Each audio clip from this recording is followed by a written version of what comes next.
पूरा उपयोग देश कार्य के लिए ही करना है। मां से बढ़कर भारत मां है। उसे दुखों से मुक्त कराने के लिए ही हमने अपना जीवन लगाया है। हमें केवल और केवल उसी की आराधना करनी है। मित्रों, देखा हमने एक पुत्र अपनी भारत मां की कैसी अद्भुत आराधना करता है। अनादिकाल से ही हम अपने देश की इसी भांति मां के रूप में पूजा करते आए हैं। यह साक्षात जगदम्बा है। यह धर्म भूमि है, कर्म भूमि है, पुण्य भूमि है, मातृभूमि है तथा यह हिंदू भूमि है। इसके लिए जीवन समर्पण करना ही जीवन की सार्थकता है। आओ हम इस जगत जननी के विराट रूप का दर्शन करें। यह अफगानिस्तान है जो कभी गांधार था, ईरान आर्यान था और संपूर्ण पाकिस्तान हमारी प्राचीन सभ्यता संस्कृति का केंद्र रहा है। मोहनजोदड़ो, हड़प्पा, सिंधु घाटी सभ्यता तथा हिंगलाज मंदिर हमारे प्रमुख केंद्र थे। तक्षशिला विश्वविद्यालय तो दुनिया को शिक्षा देने वाला प्रमुख केंद्र था। नानक का जन्म ननकाना में हुआ। मुल्तान में प्रहलाद की रक्षा हेतु नरसिंह प्रकटे। झूलेलाल, दाहर सेन, गुरु अर्जुन देव, हकीकत राय की लीला भूमि है यहाँ। स्वामी राम तीर्थ लाहौर में पैदा हुए। भगत सिंह, सुखदेव व राजगुरु को फांसी लाहौर में हुई, किंतु दाह संस्कार पंजाब के हुसैनवाला में हुआ। और यह अमृतसर है जिसके चौथे गुरु रामदास ने नींव रखी और पांचवें गुरु अर्जुन देव ने इसे बनवाया। श्रद्धानंद, रणजीत सिंह, हरि सिंह नलवा व बंदा बैरागी और सिख गुरुओं की कर्मभूमि है ये पंजाब। हिम आच्छादित हिमालय हमारी साधना स्थली है। कैलाश मानसरोवर भगवान शिव का निवास स्थान है। चीन की गिद्ध दृष्टि ने इसे नोच लिया है। हमें इसे फिर से प्राप्त करना है। भारत का मुकुट कश्मीर हमारा अविभाज्य अंग है। अमरनाथ, वैष्णो देवी, बद्रीनाथ, केदारनाथ, हरिद्वार, ऋषिकेश आदि पवित्र तीर्थ यहां पर हैं। यह देवभूमि है। नेपाल का पशुपतिनाथ मंदिर हिंदुओं का आराध्य स्थल है। नेपाल हिंदू राष्ट्र है। बिहार में पाटलिपुत्र हमारी प्राचीन नगरी है। यहाँ की पावन भूमि में भगवान बुद्ध ने लीलाएं की। बोध गया में उन्हें आत्मज्ञान की प्राप्ति हुई थी। तीर्थंकरों की पावन परंपरा का निर्वहन कर भगवान महावीर ने पावापुरी में अपनी एक लीला पूर्ण की। यहाँ अनेक जैन तीर्थ स्थित हैं। नालंदा हमारा प्राचीन विश्वविद्यालय था। बख्तियार खिलजी ने जब यहाँ के पुस्तकालय को जलाया तो वह 6 मास तक जलता रहा। कितना विशाल रहा होगा ये पुस्तकालय। उत्तर प्रदेश में गोरक्षपीठ एवं प्रयागराज हमारे प्रमुख तीर्थ हैं। यहाँ रामानंद, रैदास, वाल्मीकि और तुलसी जैसे श्रेष्ठ संत पैदा हुए हैं। यहाँ हिंदुओं के आराध्य स्थल अयोध्या, मथुरा तथा काशी पर विदेशी मुगलों ने कब्जा कर मस्जिदें बना दी। इन मंदिरों की रक्षा के लिए अनेक युद्ध हुए। लाखों हिंदुओं ने बलिदान दिए। हमारे पुरुषार्थ से आज इनका अस्तित्व शेष है, किंतु पूर्ण रूपेण ये स्थान प्राप्त कर मंदिर का निर्माण होना बाकी है। लाखों हिंदुओं के बलिदान को स्मरण कर यह कहना ही होगा, सौगंध राम की खाते हैं, हम मंदिर भव्य बनाएंगे।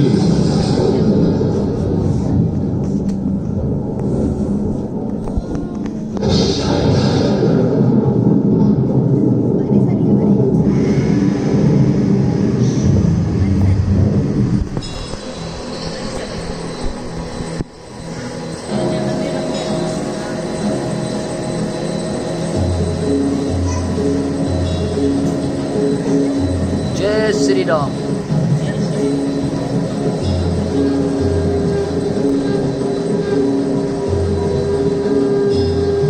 जय श्री राम। भारत के दक्षिण में सिंधु सागर, हिंद महासागर और गंगा सागर, यह भारत मां की चरण वंदना करते हैं। यहाँ गगनचुंबी पर्वतों से प्रवाहित होने वाली प्राचीन नदियां गंगा, यमुना, सरस्वती, सिंधु, ब्रह्मपुत्र, नर्मदा, गोदावरी, महानदी तथा कावेरी हमें पवित्र करती हैं। इसमें से सरस्वती आज भी धरती के अंदर प्रवाहित हो रही है, जिसके किनारे हमारी प्राचीन सभ्यता का विकास हुआ था। इसके वैज्ञानिक प्रमाण मिल गए हैं। यह ब्रह्म सरोवर है।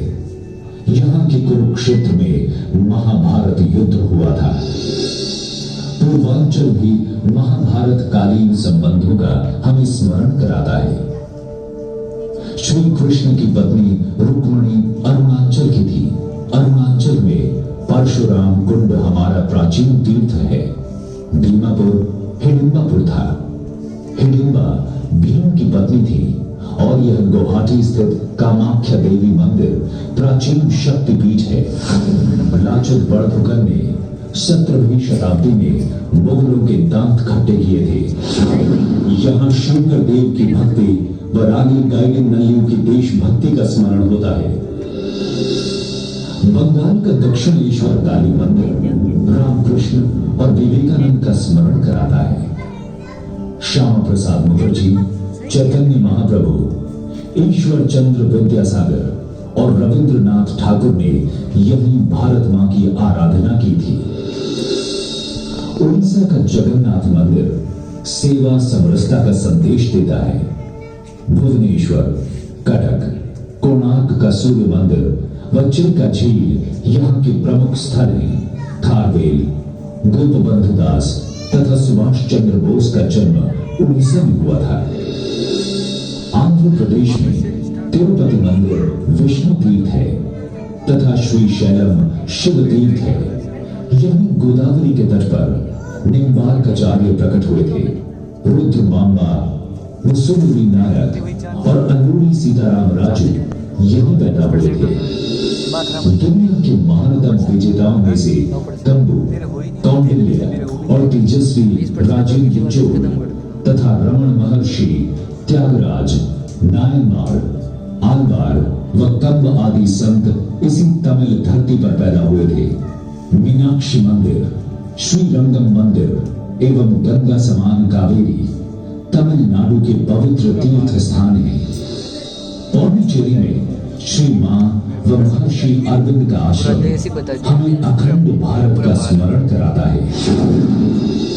भगवान राम का रामेश्वरम धाम हमारी आस्था का प्रमुख केंद्र है। यहीं पर राम ने लंका जाने हेतु राम सेतु पुल का निर्माण करवाया था। 17 लाख वर्ष पुराना यह सेतु हमारी प्राचीनता की गाथा कह रहा है। कन्याकुमारी में राष्ट्र संत विवेकानंद को भारत माता का साक्षात्कार हुआ था। यहीं पर संत तिरुवल्लुवर की विशाल प्रतिमा स्थित है। केरल के वर्कला में नारायण गुरु ने समरसता की गंगा बहाई थी। कालड़ी में शंकराचार्य पैदा हुए थे, जिन्होंने देश हितार्थ सन्यासियों के प्रशिक्षण हेतु 4 मठों का निर्माण किया था। 4 धाम व 4 मठों की यात्रा ने देश को एकता के सूत्र में बांधा है। कर्नाटक के विजयनगर साम्राज्य की यशोगाथा कहती हम्पी नगरी आज बेल्लारी में विद्यमान है। यह संपूर्ण क्षेत्र राजा कृष्णदेव राय, सायणाचार्य, माधवाचार्य, बाहुबली, कनकदास, पुरंदरदास और मध्वाचार्य की तपोभूमि है। धर्मस्थल उडुपी व श्रृंगेरी यहाँ के तीर्थ हैं। कुतुबशाही, आदिलशाही व मुगल शाही से एक साथ मुकाबला कर हिंदू पद पादशाही की स्थापना करने वाले छत्रपति शिवाजी महाराज की राजधानी यह रायगढ़ दुर्ग है। यहां शिवाजी का राज्याभिषेक हुआ था तथा उनकी समाधि भी यहीं पर है। समर्थ गुरु रामदास, तुकाराम, ज्ञानेश्वर, नामदेव आदि संतों ने महाराष्ट्र में राष्ट्रीयता की अलख जलाई थी। नांदेड़ साहिब में गुरु गोविंद सिंह का बलिदान हुआ था। नासिक में कुंभ का मेला भरता है। समाज जीवन के रोगों का निदान करने के लिए हिंदू समाज को संगठित करने का कार्य नागपुर में प्रारंभ हुआ। यहां डॉक्टर हेडगेवार ने राष्ट्रीय स्वयंसेवक संघ की स्थापना कर यह कार्य प्रारंभ किया तथा डॉक्टर अंबेडकर ने बौद्ध मत स्वीकार कर हिंदू समाज की एकता को बचाया। ज्योतिबा फूले ने भी हमें सामाजिक समरसता का तथा लोकमान्य तिलक ने स्वराज्य का संदेश दिया था। अजंता एलोरा के कैलाश मंदिर का निर्माण लगातार अनेक पीढ़ियों की ध्येय निष्ठा और समर्पण के द्वारा हुआ है। मंदिर की रथनुमा आकृति पर रामायण व महाभारत की बेजोड़ मूर्तियां उत्कीर्ण हैं। विक्रमादित्य के उज्जैन में महाकाल मंदिर शिव तीर्थ स्थान है। झांसी की रानी लक्ष्मीबाई, रानी दुर्गावती, अहिल्याबाई होलकर और वीर छत्रसाल यशोधर्मा ने मध्य भारत में अपने जीवन की तेजस्विता दिखाकर देश की सेवा की थी। यह सोमनाथ का मंदिर मृत्युंजय हिंदू राष्ट्र का प्रतीक है। द्वारका कृष्ण धाम है। संतों की पुण्य स्थली गुजरात में सुदामा, नरसिंह भगत, सरदार पटेल, ठक्कर बाबा आदि महापुरुष पैदा हुए हैं तथा महात्मा गांधी और आर्य समाज की स्थापना करने वाले स्वामी दयानंद सरस्वती भी यहीं जन्मे थे। विदेशी आक्रांताओं की आक्रमण का सफल प्रतिकार करने वाले राजपुताने का मुकुट यह विजय स्तंभ विजय की कथा सुनाता है। इसे भक्ति व शक्ति की धरती भी कहते हैं। यहाँ पुष्कर राज तीर्थ है। मीराबाई, बाबा रामदेव, गोगा जी, तेजाजी आदि लोक देवता तथा महाराणा प्रताप, महाराजा सूरजमल, दुर्गादास राठौड़, पृथ्वीराज चौहान के समान वीर योद्धा इसी धरती पर पैदा हुए। भारतवर्ष के चप्पे चप्पे पर तीर्थ स्थल है, पवित्र नगरियां हैं एवं महापुरुषों की लीला स्थलियां हैं। इसी कारण यह हमारे लिए पुण्य भूमि है। यहां जन्म लेने के लिए देवता भी तरसते हैं। यह अवतारों की भी लीला स्थली है। हमने इसकी रक्षा हेतु अपने जीवन को इसे समर्पित किया है। यह देखो, यह सेल्युलर जेल इसकी पुष्टि करता है।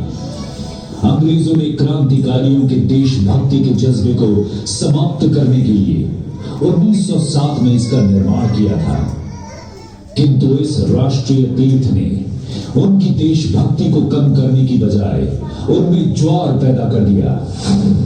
क्रांतिकारियों ने हंसते हंसते फांसी के फंदे चूम लिए। आजीवन काले पानी की सजा स्वीकार कर अपनी जवानी के सुनहरे सपने भारत मां को न्यौछावर कर दिए और इसके परिणाम स्वरूप अंग्रेजों को देश छोड़कर जाना पड़ा। सावरकर के शब्दों में हम उस भाव का स्मरण करें और अपने राष्ट्रीय कर्तव्य का निर्धारण करें। फिर प्रश्न उठा, यह मां क्यों आज मलिन है?